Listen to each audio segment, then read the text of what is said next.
फारूक नाइक ने full court reference से खिताब में चीफ जस्टिस को खराज तहसीन पेश करते हुए कहा कि जस्टिस काजी फाएज ने जुल्फिकार अली भुट्टो केस की तारीखी गलती को दुरुस्त करके अदलिया के वकार और इज्जत में इजाफा किया। इलेक्शन से मुताल्लिक मामलात को अहसन तरीके से निपटाया, जमहूरी इक़दार को हमेशा मुकद्दम रखा। इलेक्शन 2024 के वक्त पर इनेकाद के लिए कोशिशों को भी सराहा। Correction of historical wrongs also included revisiting Zulfikar Ali Bhutto's Shahid's case, restoring dignity of judiciary and rectifying past injustices. Another important achievement was his handling of election-related matters.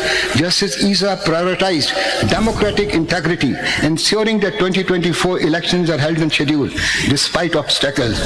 His rulings compelled institutions to act according to law, preventing undue delay through judicial intervention.